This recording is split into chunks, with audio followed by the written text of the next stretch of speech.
I wish you'd listen. Walk, walk, ooh, walk. Till you for things y'all say. Walk, walk, ooh, walk. It's that folk back then who would travel great distances to secure a future of positive instances. And though the journey was filled with danger, keeping faith in what's unseen to my people is no stranger. Did I mention all the miles that they covered in search of their hopes and dreams to discover? Seeking a life free of grueling labor and an opportunity to taste the city flavor. The way that it moved people out from the shared proper life of the South. The fact that without Jim Crow, hope and progress had a chance to grow. Welcome everyone to our latest installment of the Bronzeville Trail Recapturing and Making History. And we are a show that focuses on the history of Bronzeville, focuses on what's happening with our trail project, focuses on new things in the community. And so today I am so super excited because we have the guest of all guests. We have Margaret Mahdi, and she is a playwright and also the director of her own theater called the Mahdi Theatre. She's so amazing, and I can't wait for you to hear more about her story and to hear about the work that she's done on her play, Bronzeville The Musical. I'm calling it already Bronzeville Trail The Musical. So, Margaret, your journey is deeply intertwined with the rich history of Bronzeville. That's why I'm so excited that we're talking. Could you just share your story with us, and including your connection to the community? Absolutely. Well, first, on behalf of Mahdi Theatre Company, thank you, Dr. Gloria, for having us and for allowing us on your platform to share a little bit about what we do. We are just honored and blessed to come from a community that is Black, diverse, multiple businesses, and opportunity. And Bronzeville, though I was not particularly raised in Bronzeville, I was fascinated with the community through the history of learning of it. And if it were not for Mr. Sam Greenlee, he's the author of Spook Who Sat Behind the Door. He's just a legendary historian. He passed several years ago. Okay. However, he and I used to talk often about plays. He also was in the process of writing a musical. And this was back in 2006. And we were at breakfast at Dudley's on Cottage Grove. Oh, I know where that place Yeah, is. and I was talking to him about Harlem and just the fascination of the history. And he said, everybody wants to talk about Harlem, but we have a history here. And he said, why don't you do some research on Bronzeville and learn how the community began, who influenced the community, the people in the community. He said, that's a story. And that is where Team and I went to research books, went to the library, made copies, and we saw a colorful story. And that's how Bronzeville the Musical began, through him dropping a seed. And that seed flourished, and now it's blossoming into some plants and whatnot. But, you know, it's our community. It's our community. And so your theater company is obviously like this vital resource for the arts for us. Take us back to the beginning, like when you started to do the research on Bronzeville. How did you get to, now I'm going to open my own theater? How did that happen? Sure.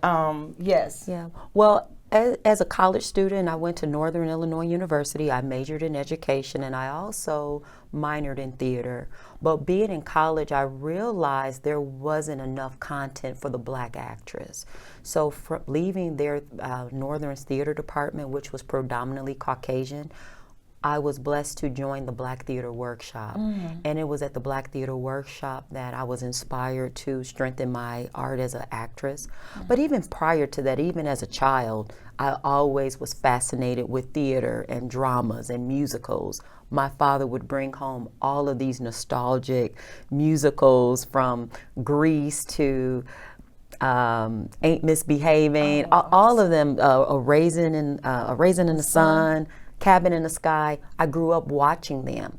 And in high school, I was blessed to meet a mentor director she was in her 30s. I was a teenager. She went to Columbia and she was working on plays, so I volunteered to work in her theater company.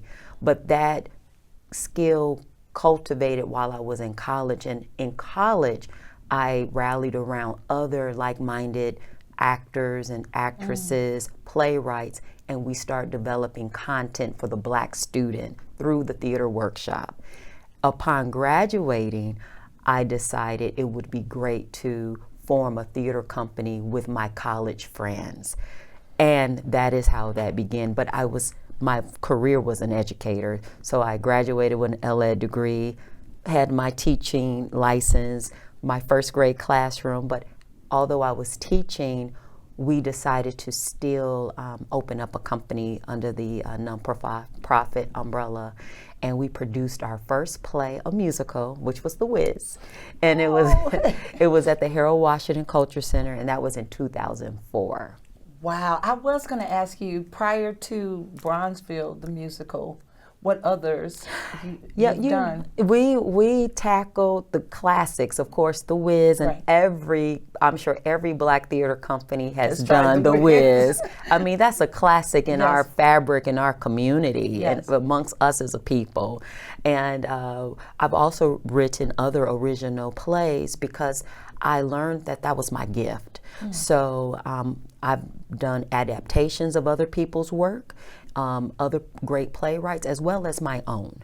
And now I decided to, many years later, decided to focus on a winning musical that could be a greater benefit if we stop focusing on so many other projects, focus on one, nail that one, and perhaps that one would open up the doors for us to go back to the workshops and pull out the other content. Which is what Bronzeville the Musical has done. So I know you've been interviewed on ABC News, interviewed everywhere. But my big question about that is, you got this idea, you started doing research. Yes. You actually told me that you wrote this play. Yes. And 90% of the music for this play. Yes. The lyrics, yes. Okay, so tell us about that, Margaret. Well, again, it's about inspiration. You look around, and as an artist, though I'm not a singer or dancer, I am an actress, and you want content to be able to tackle, and you want to be able to go to material where you see yourself in the books. Yes. And again, this is what really motivated our team to focus on this number, written by us, for us, about us, so that we can provide an opportunity for the next young person that is interested in theater, where they can say, oh, here is a play about our community. It's original score, it sounds soulful, there's that gospel twist to it, there's jazz, so why not? So yes, we were blessed to be inspired by other great musicals, and we said if they can do it, we can too. Yes. And we have a wonderful musical department. Mr. Timothy Walker, he is the composer and arranger of the music book to accompany the script. We have another wonderful choreographer, Matthew Williams. Most of his students are now with Alvin Ailey in New York. Oh. So he's on staff. And we have a wonderful vocal director, Tony Elliott Bell, and she trained these musical theater voices to sound like the Broadway voice. So we have a dynamic group of people. Wow. Maybe when I retire, you all can have it. So the thing that I love about what we've talked about in terms of Bronzeville the Musical is the history lesson. Yes. So when you told me the story of just a little bit of the plot about the family and people coming from Mississippi and how brave they must have been to tackle that and why they were coming here, all that you learned. Yeah. Give us a little bit of that history lesson, because I know people are going to love it, and they are going to come out and see this play, because we're going to make sure that they do going forward. But Tell me about that history lesson. Yeah, and you know, our history is so vast. Like, we have so many stories within stories. And because Mr. Sam Greenlee planted that seed to inspire us to do the research on a community, Bronzeville, we had to go back to why was it a Bronzeville in the first place? Right. So Bronzeville was coined Bronzeville to reflect the color of the people in the community. And it was formed because of the wave of the Great Migration, which was led by a pioneer, Mr. Robert Abbott, who's also the founder of the Defender newspaper. It was because of Robert Abbott and people like him, but particularly his newspaper, that he was ushering forth invitations to the people in the South because of the lynchings, the murders, the rapes, coming right up after slavery. After the Reconstruction period, Black people caught hell in the South. So he wanted to open up that channel for our ancestors to leave the South to come to Chicago for promise, opportunity, better housing, better education, to avoid lynchings. And they came by the hundreds, and they migrated to a secular community because they couldn't cross over certain parts of Chicago, or else they would have been killed. So that is how Bronzeville began. It began through a pool of people, hundreds of people, who many walked, many took the bus, the train, and they came and they migrated and they developed their own culture. And through that unity, housing, education, entrepreneurship, there was a renaissance period of jazz and blues and gospel music, and it became a thriving community because of the wave of the Great Migration.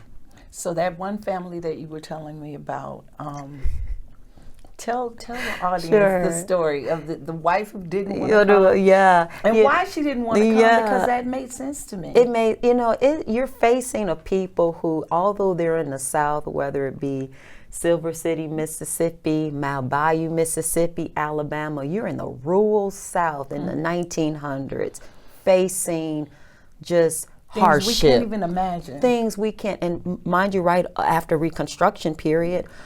But you had a community of people who were comfortable, who knew how to manage through the racism, who knew how to say yes, sir, and no, sir, without looking at the white man in his eye. So you knew how to survive. Why interrupt that? But then you have this newspaper, the Defender, that's oozing throughout these pockets in these Black rural communities in the South, and that's giving an awakened thought of leave. So there is a family that we depict in the musical, and his husband name is Jimmy, and the wife is Betsy. And the husband has been reading this paper, and every time the wife sees this paper, she rolls her eyes like, please, not again. Don't interrupt my peace with this Defender. And it was this moment that the husband does his very best to encourage his wife to move. And he says, Betsy, down here I work like a dog every day.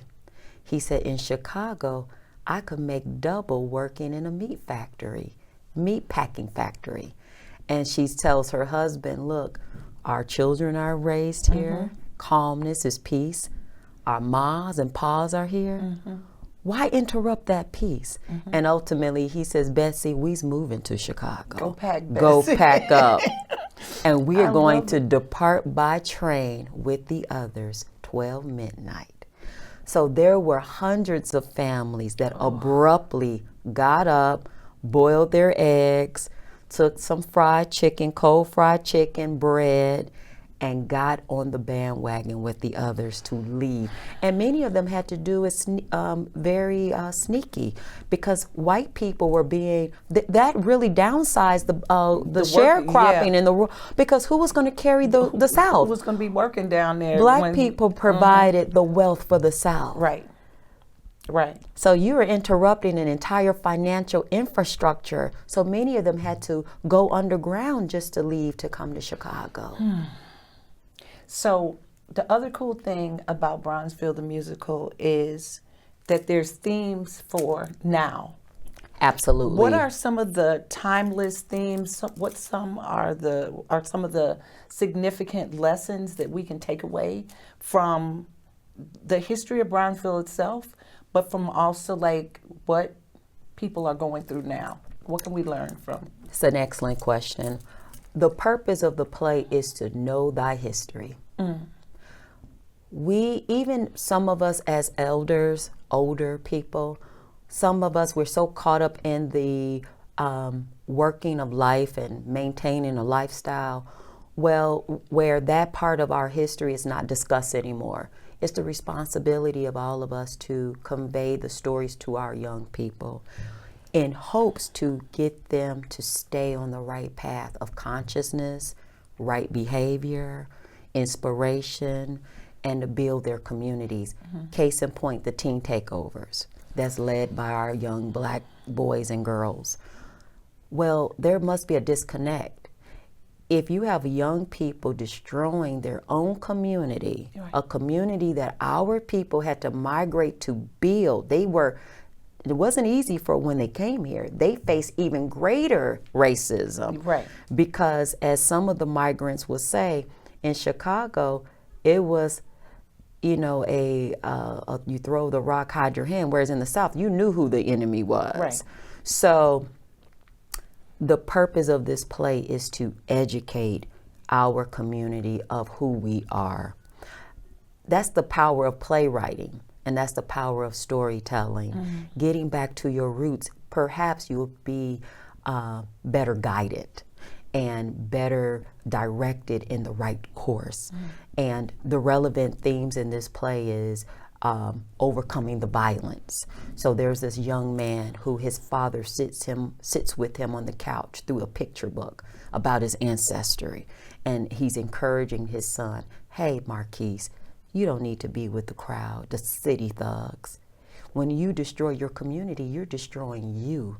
So just finding those connections, but it's a story, it's a human story. Everyone can benefit from the story. Hispanics, Caucasians, because our story is a story of what built this country. And we have to be radically open and honest and courageous to tell the story. Love it. So your connection to the Bronzeville Trail Task Force is that we want to, because the history of Bronzeville is so vitally important to what we're doing. Yes. In the Trail Project, John had the idea of taking the work that you've done with Bronzeville the Musical and incorporating things about the stockyards and about unionization and about the migration. You explained that there's a couple of scenes you could just stick right back in because We can. You're telling the story already. Absolutely, we can. And that's the power of collaboration. Working with the Bronzeville Trail and Bronzeville Musical and other groups that want to highlight our story, it becomes impactful when we do it as a collective. There's enough space for all of us. And that is what strengthens our community when we work in partnership and collaborate thoughts, ideas.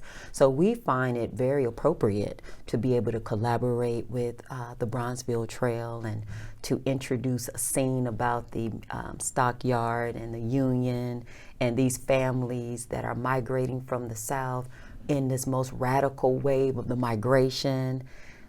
More the merrier. Absolutely. What are some other ideas that you have to, even following the Bronzeville Trail, the musical that we gonna be doing in collaboration? We are gonna be doing in collaboration with you all. But what are some other ways that you can think of that we can start to do better at preserving our stories and our histories, just in our own families? That's an excellent question. That question was introduced in our table sessions with the actors because many of them had no knowledge of the Great Migration and they're in the early 20s. They didn't know anything about Robert Abbott. The Defender. They maybe a couple of them heard of the newspaper, The Defender, but this history is being washed away because it's not being talked about. It's not being communicated. So it's as simple as rallying the young people in the family for a table discussion. Grandma was from the South. Our aunties are from the South. This is what happened in the South. This is what happened when they migrated here. Just a basic story of how we got the names that we have. Just having conversations. It starts with conversations. And that's how we build a better framework, love, purpose, and connection in our families. Otherwise, the teenagers won't be doing the takeovers. Families are busy. Many of them come from single-parent homes. And also, it's the responsibility of our educators. Many of us have taken Black studies in college. How come it's not a part of the curriculum across the board? I'm sure, being a CPS, former Chicago public school teacher, there were areas where we were able to delve a little more into the historical component of Black history. But we have to make it our responsibility, not just February, but starting in the gate with different units. I remember being a teacher, we had to teach units. Well, the unit could be the Great Migration can be a unit. Yes. The unit can be one of the units can be the stockyard. Another unit could be, how did Blacks build, support the infrastructure of Chicago? What role did we play? It starts with communication and educating. But we have enough of us who can do that. It's just about knowing the importance of doing it. And digging into the history the way you did, because I have been to school like half my life. Certainly. And still had not heard in detail about the 1919 riots until I started doing this work with the Bronzeville Trail. Like, how is that even possible? Sure. That I've taken that many social studies classes. Isn't it something? Because it's not in the forefront of history, which is, the Black history is a human history. It is history. That is a musical number in the play. The Race Riot of 1919. We arranged it as a musical number because for playwrights, I read a famous author said, if you can write about it, write about it. If you can talk about it, talk about it. If you can sing about it, sing about it. Spread it. That's the job of the collective, being teachers, playwrights, singers. Imagine if we did that. Okay, so before we're done, I'm so excited because I am flying to New York to see Bronzeville The Musical at the Apollo Theater. So tell us about when you'll be in New York, how people can get more information. Absolutely. You know, it's a 20-year in the making opportunity that the good, great God opened the door. Because I would like to share with your listeners, hard work, staying the course, making sure the mission is in alignment, that you're providing a service beyond yourself. This is how these opportunities happen. And New York, why not New York? Why not Harlem? You know, we will be at the Apollo. The last play that was at the Apollo Theater was Dreamgirls, and that was in 2012. So excited. So, I cannot wait. And people can look us up on Instagram, Bronzeville The Musical. Okay. Or my personal Facebook page, Margaret Mahdi on Facebook. And the information will be presented there. And tickets will go on sale mid-September. Okay. And the show opens November, well, the full dress run with invited guests is on the 15th. But for the public, it's the 16th with 2 shows, a matinee and an evening, and a Sunday matinee show. Oh my goodness, so excited. So Margaret, I can't. It's like Chicago and Harlem together. I can't even wait. I can't thank you enough for being here because since I have known you and interacted with you through the Bronzeville Trail project, I'm just learning so much. I'm so excited to see the play. I'm so excited to see what comes next. But if you take us out on just a comment about why people need to support the arts, and we got like 1 minute. Yes. So tell people why we need to support the arts differently. It's a mission. You know, it's providing an opportunity to expose a new story to a new face, a new set of ears. And through art, you can educate so many people. You can capture more people through a play or through a song, sometimes than through a reading of a textbook. I agree, and I think that's where Yeah. we've started to go wrong in school, Yes. is when we focus so much on the academics and the state tests, they started taking away the artistic Yeah. experiences that kids were having, like take away art class so we can have an extra reading class. Yeah. Instead of incorporating art. Yeah, and art is many of our identities. We are an expressive people, so you can't take that away from us, especially our young Black children that are growing up. This phone thing is inundated with all kinds of stuff. So we have to get back to the basics of playwright, music, theater, stage. It's a whole new world. Thank you. Thank you. Thank you so much for being Dr. here. Gloria. Thank you.